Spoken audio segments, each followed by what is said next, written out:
అరే తమ్ముడు, నీ మిక్సీని కొంచెం క్లోజ్ చేసి ఆడించవా? అమ్మా, నువ్వు మొండోని పెళ్లి చేసుకున్నావు చూడు. అతని మొండితనానికి నీ ప్రాణాలు పోతున్నాయి. వీడేంటి దాని ప్రాణాలు తీయకుండా ముచ్చట్లు పెట్టుకుంటున్నాడు. అమర్ లోపలికి వచ్చేలోపు వీడు దాన్ని చంపేస్తే ఓ పెద్ద పని అయిపోతుంది. Happy journey Baaghi.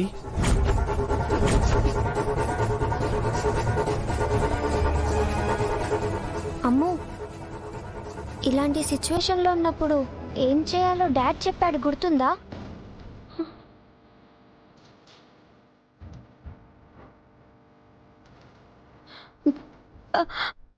ఇప్పుడు ఏం చేద్దామంటా వంజు?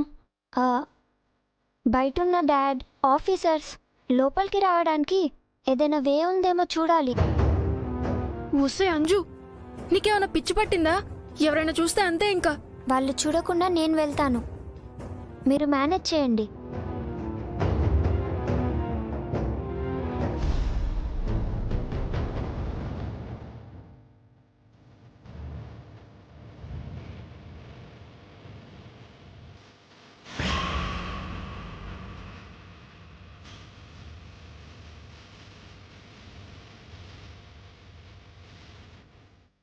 ఏంటి సార్, మీనన్ మీ ఆవిడ్ని చంపేయబోతున్నాడు. మీరేంటి సార్ చాలా కూల్గా ఉన్నారు? నవ్వుతున్నారేంటి సార్? మీనన్ గురించి మీకు సరిగ్గా తెలీదు. భాగ్యని చంపేస్తాడు. శివ, నీకు భాగి గురించి పూర్తిగా తెలీదు.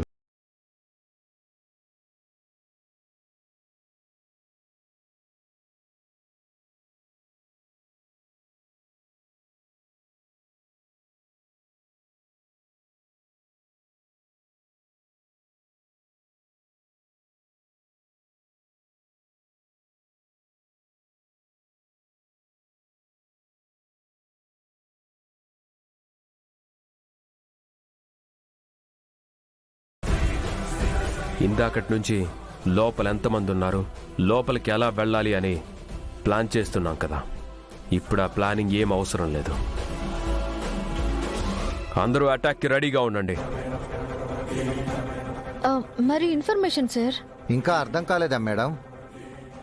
లోపల ఉన్న మా 5 ఏజెంట్స్ మనకి ఇన్ఫర్మేషన్ ఇస్తారు.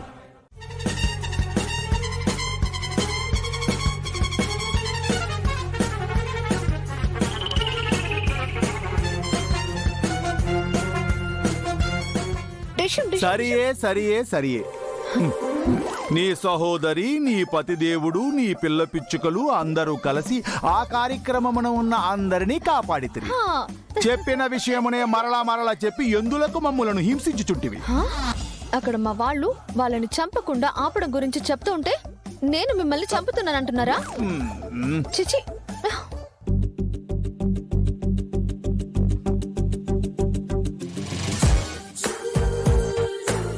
అయినా గుప్తా గారు, మా ఆయన ఇంకా రావడం లేదేంటి?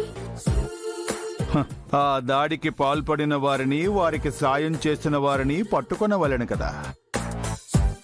అదే పనిలో ఉన్నాడు. ఆ పని ఉంది కదా.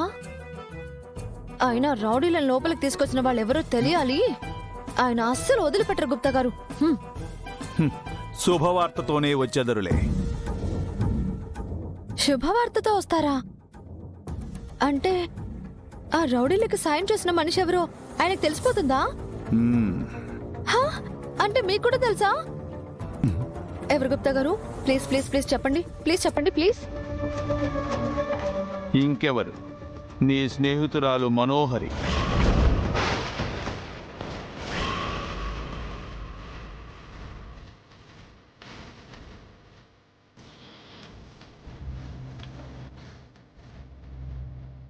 నిజంగా?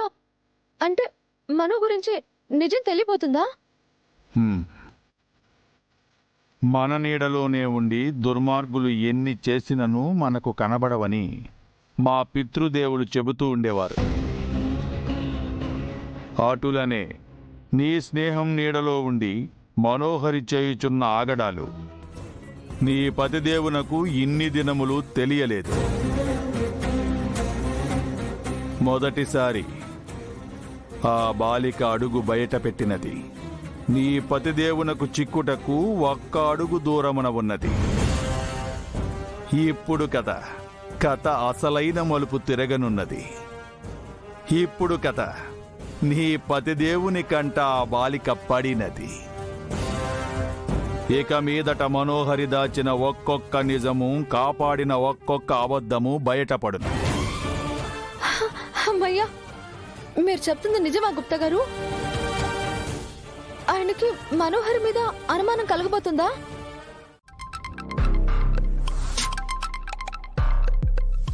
ఏదో అన్నోన్ నెంబర్లా ఉంది. హలో హలో, మనోహర్ గారేనా మాట్లాడేది? అవును, చెప్పండి. హాయ్ మనోహర్ గారు, నేను అమర్ ఫ్రెండ్ని. అమర్ ఎమర్జెన్సీలో ఉన్నాడు. అర్జెంటుగా 10 లక్షలు కావాలి. అకౌంట్ నెంబర్ పంపుతా, దానికి ట్రాన్స్ఫర్ చేయండి. ఏ ఒక నిమిషం. అసలు అమర్కి ఏం జరిగింది? తనెందుకు కాల్ చేయలేదు? అసలు మీరెందుకు కాల్ చేస్తున్నారు? అమర్ హాస్పిటల్లో ఉన్నాడు. తను మాట్లాడే పొజిషన్లో లేడు, అందుకే నన్ను కాల్ చేయమని చెప్పాడు. హాస్పిటల్లో ఉన్నాడా? ఏమైంది? ఏ హాస్పిటల్లో ఉన్నాడు? అడ్రస్ పెట్టండి, నేను ఇప్పుడే వస్తాను. అబ్బా, అంత టైం లేదండి. మీరు వేస్ట్ చేసే ప్రతి సెకండ్ అమరేంద్ర ప్రాణాలకే ప్రమాదం. డబ్బులు పంపించండి. ఆపరేషన్ స్టార్ట్ అవగానే నేనే మీకు కాల్ చేసి డీటెయిల్స్ పంపుతాను. మీకు అకౌంట్ డీటెయిల్స్ పెట్టి లైన్లోనే ఉంటా. త్వరగా డబ్బులు పంపించండి. చూడు, నువ్వు అమర్ ఫ్రెండ్ అంటే నాకు నమ్మకం కుదరడం లేదు.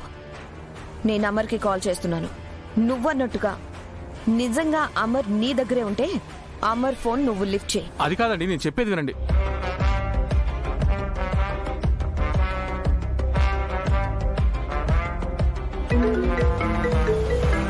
హా, చెప్పు మనోహరి.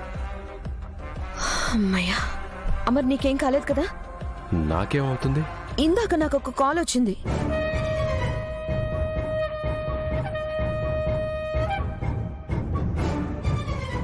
ఇలాంటి స్కామ్స్ జరుగుతున్నాయని విన్నాను, కానీ నాకు తెలిసిన వాళ్ళకి జరగడం ఇదే ఫస్ట్ టైం. నువ్వు స్కామర్స్ అని కనిపెట్టి తెలివిగా వాళ్ళ నుంచి తప్పించుకున్నావు. ఆ నెంబర్ నాకు పంపించు, నేను పోలీసులకి ఇన్ఫార్మ్ చేస్తాను. ఇలాంటివి ఎప్పుడూ నమ్మకం. సరే అమర్.